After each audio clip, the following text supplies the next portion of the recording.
Bonjour Nestlé. Bonjour Françoise, je suis ravie de te revoir. Moi également. Alors aujourd'hui, Nestlé, je te propose de définir un petit peu ce qu'est la méditation. Alors, Ouf. il est vrai qu'on peut donner une multitude de définitions. Mais voilà, aujourd'hui, quelle serait ta définition de la méditation? Alors après avoir parcouru un certain bout de chemin sur la méditation, sur la pratique de la méditation, certes ma définition elle a évolué et même quand j'ai commencé ma formation il y avait une certaine définition et entre-temps elle évolue parce que c'est tellement vaste et pendant ma formation à l'Académie Tangram, il y avait une définition que j'aimais beaucoup, c'était la tentative d'observation du processus psychique de celui qui observe. Ça, je trouvais que c'était très intéressant. Entre autres, la psychanalyse du silence, euh, juste s'asseoir aussi. Et en fait, aujourd'hui, j'ai envie de dire que la méditation, c'est une posture, c'est un chemin, une expérience personnelle. C'est une expérience à vivre. Et c'est quelque chose qu'on travaille quotidiennement sur nos afous, mais en même temps, cette posture qu'on prend sur notre afous, on l'emmène dans notre quotidien. Et c'est ce que moi, en fait, la méditation tangram, particulièrement, euh, me, c'est ce vers quoi elle m'emmène en fait. Et c'est cheminer avec son authenticité, c'est s'observer en toute objectivité, mais aussi du coup on apprend aussi à observer ce qui nous entoure sans jugement. C'est ça nous apprend à accepter les choses telles qu'elles sont, sans y apporter la couleur de nos égaux, basée sur notre histoire. Euh, et aussi, souvent, ben, la méditation, c'est aussi se vivre pleinement, quelque part. Se vivre pleinement en cheminant, j'allais dire, vers la vacuité, parce que finalement, quand on cherche à y être, on n'y arrive jamais. Et c'est quand on le cherche plus et qu'on est vraiment dans notre authenticité, dans l'instant présent, c'est vraiment résider dans l'instant présent. Et là, en fait, on est vraiment dans la vacuité, on s'en rend même pas compte, et c'est là qu'on se surprend en général, dans le bon sens du terme, où on est vraiment dans la créativité. Quand on est dans l'instant présent, on se crée à chaque instant et on crée ce qu'on vit quelque part. C'est ce que je suis en Oui, train de faire là, en fait. oui, c'est tout à fait ça, être dans l'authenticité. Mais voilà, je me retrouve dans la définition. C'est vrai qu'une définition de la méditation, c'est très vaste. On pourra en donner plein de définitions et je crois qu'à chaque instant, on donnerait une définition différente de ce qu'est la méditation parce que la méditation est vraiment le reflet de ce que l'on est. Et à chaque Exactement. instant, on change. Donc notre définition évoluera et changera. Et je pense que tu te retrouveras peut-être là-dedans. Moi, personnellement, entre le moment où j'ai commencé à pratiquer, où je donnais une certaine définition de la méditation, et maintenant, après plusieurs années de pratique, je donne une autre définition de la méditation, je l'aperçois d'une autre façon. Au départ, je percevais la méditation comme une technique, comme une méthode à apprendre. Mm, Alors certes, c'est sûr, il y a au départ une technique, une méthode. Méditer, ça s'apprend. Il y a des mm. bases, mais petit à petit, on évolue et il a très bien dit, la méditation, ça devient une expérience. C'est la méditation, elle se vit. Et elle se vit autant quand on pratique donc assis quotidiennement dans Mm. l'idéal, Eh ben euh, oui, et également dans notre vie courante. La méditation, elle fait partie après intégrante de la vie. Quelque part, on vit la méditation à chaque instant, dans chacune de nos paroles, dans nos gestes, dans notre attitude. Et je te rejoins quand tu parles de la posture. Effectivement, cette posture que l'on a ou qu'on acquiert au fur et à mesure de la pratique quotidienne, assis sur notre zafou, on la ramène dans notre quotidien.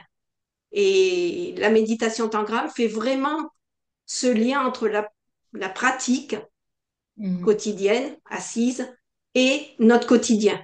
Et c'est ça qui permet pour moi d'en faire vraiment un art de vivre, finalement, de la méditation. exactement, tout à fait. C'est tout à fait ça. C'est une, c'est une façon de vivre, en fait. Sans faire d'effort. Et c'est ça qui est incroyable, c'est qu'on ne fait pas l'effort. Ça vient naturellement, mais à une unique condition, c'est de pratiquer quotidiennement, même si ce n'est que 3 minutes par jour, en fait. Et à partir de là, il y a des transformations qui se font sans effort. Donc, le seul effort à faire, c'est juste aller s'asseoir 3 minutes minimum par jour. Enfin, je dis 3 minutes, mais ça peut être 5 minutes, c'est encore mieux. Mais vraiment, ça s'opère que à cette seule et unique condition. C'est vraiment s'asseoir, ne serait-ce que quelques minutes par jour, s'octroyer ce moment-là pour soi, en étant dans l'ouverture à soi et à ce qui nous entoure pendant qu'on est assis dans la posture de la méditation. Tangram, je précise, parce que c'est une posture qui fonctionne totalement bien et qu'on ne va pas réinventer la roue, comme dirait Christophe Laurette aussi, hein. Cette posture, c'est vraiment celle qui l'a repris, qui se pratique depuis bien avant Jésus-Christ, 2500 ans avant Jésus-Christ. C'est la méditation des origines. Et c'est quelque chose qui fonctionne, mais incroyablement bien. Et moi, je le sens, hein. Il y a des jours, il y a eu un jour où c'était la semaine dernière ou la semaine d'avant, je ne sais plus, jeudi, je n'ai pas médité. Eh bien, figure-toi que dans la journée, j'ai senti que je n'avais pas médité. Je me disais, Nestlé, il faut vraiment que tu ailles méditer ce soir. Et en fait, avant de me coucher, je me suis pris 5 minutes, je l'ai fait. Mais pendant la journée, le fait de ne pas avoir fait ma méditation du matin, parce que j'étais un petit peu à la bourre. Et en fait, mais je me suis dit, mais si tu avais médité ce matin, en fait, même si tu étais à la bourre, tu aurais gagné vachement de temps sur tout le reste. Et je l'ai ressenti sur la façon dont j'accueillais tout ce qui arrivait de l'extérieur. En fait, moi, j'ai vécu un burn-out avant la méditation, enfin, double burn-out. Et je m'étais complètement fermée aux autres. Et, et quand je médite pas, c'est comme si tout ce qui vient de l'extérieur, quand je médite pas, devient comme des agressions. Que quand je médite, en fait, j'accueille tout ça vraiment avec beaucoup plus de sérénité, enfin, je suis apaisée. Je vis vraiment, je vis chaque instant avec beaucoup plus de légèreté, en fait. J'ai plus cette sensation d'être agressée par l'extérieur. Et je crois que là, tu as touché du doigt une des croyances que l'on a souvent sur la méditation, tant qu'on n'a pas commencé, tant qu'on n'a pas pratiqué.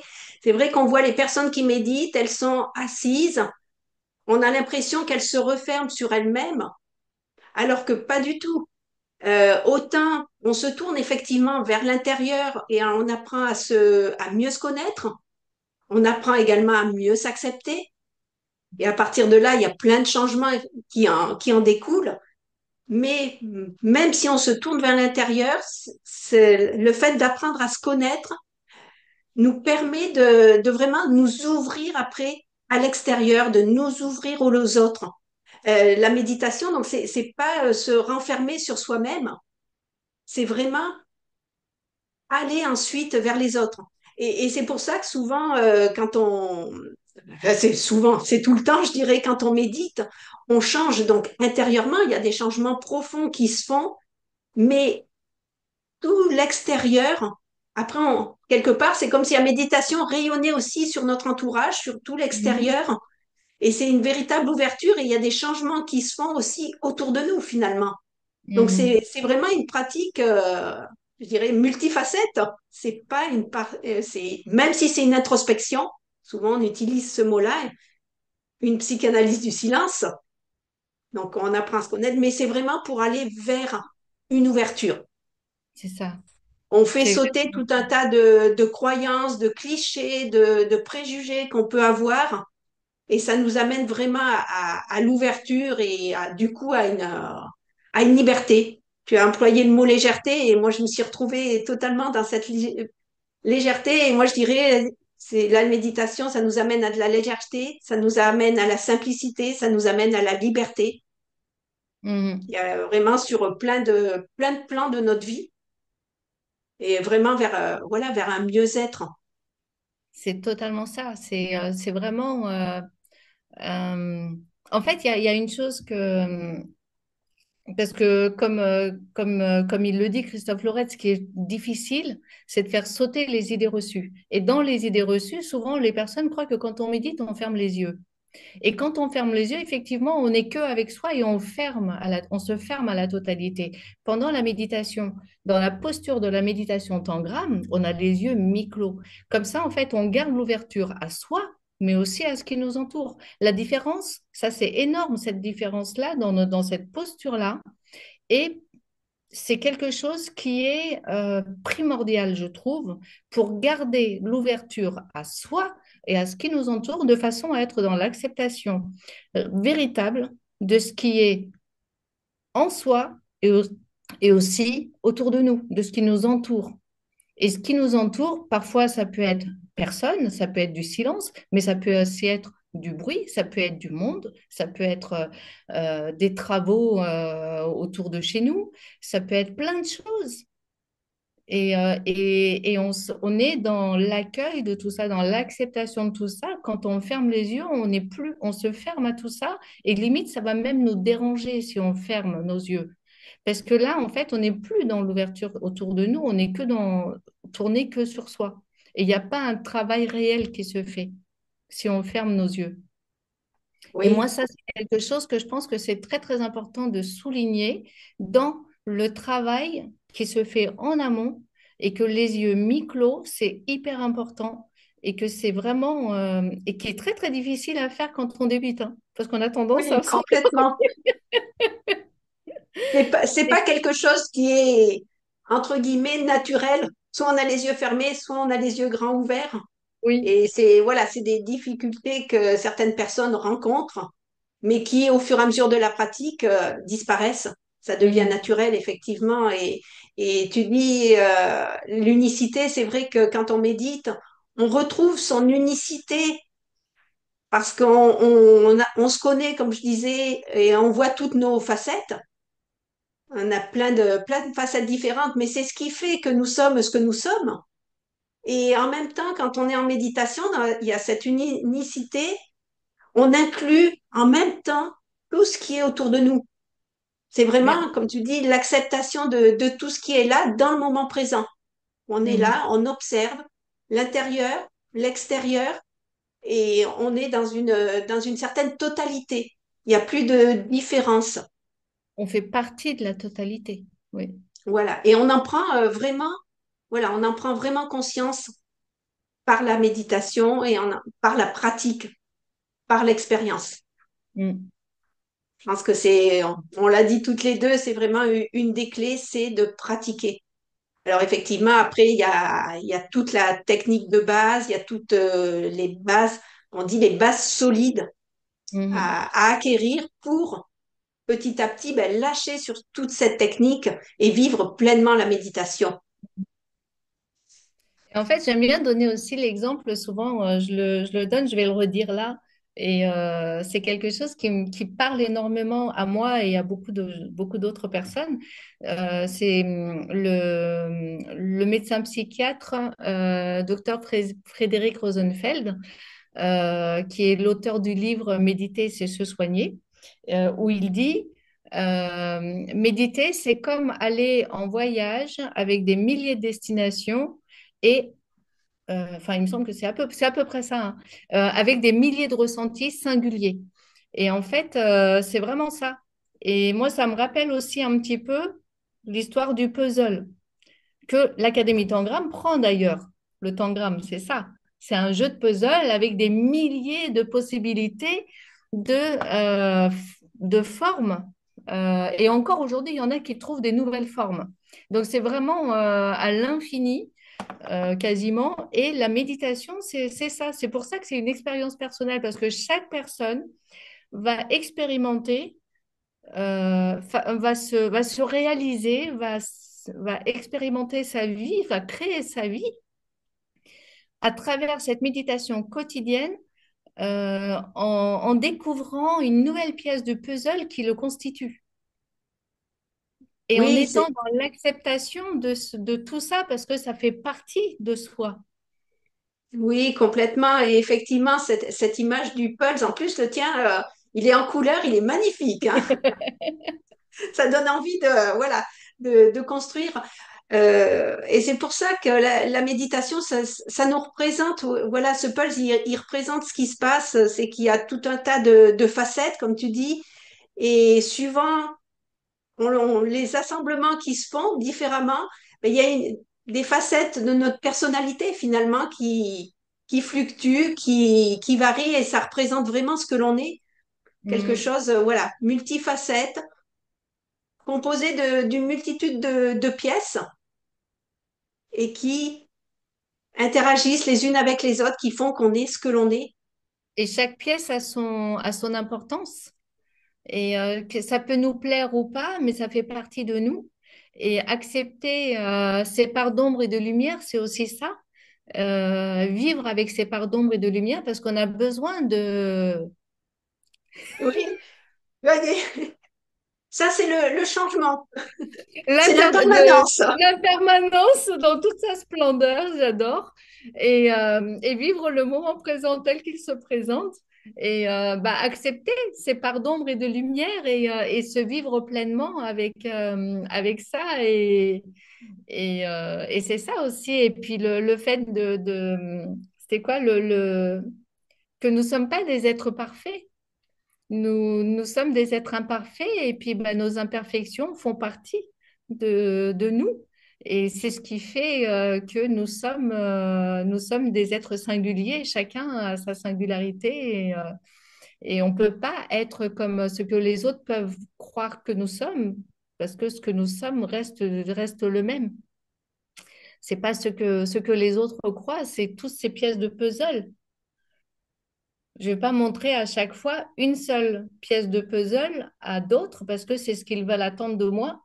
Mais sauf que moi, en fait, je ne suis pas que ça. Je suis tout plein de pièces de puzzle parce que selon les circonstances, selon ce que je vis dans ma vie, selon ce que je rencontre, selon mes expériences, en fait, je vais évoluer et c'est une nouvelle pièce du puzzle qui va être plus en évidence qu'une autre. Et j'ai besoin de tout ça pour me vivre, pour me réaliser, pour vivre mon instant présent, chaque instant présent et dans toute sa splendeur. Oui, toutes ces pièces de Pulse font qu'on en est ce que l'on est.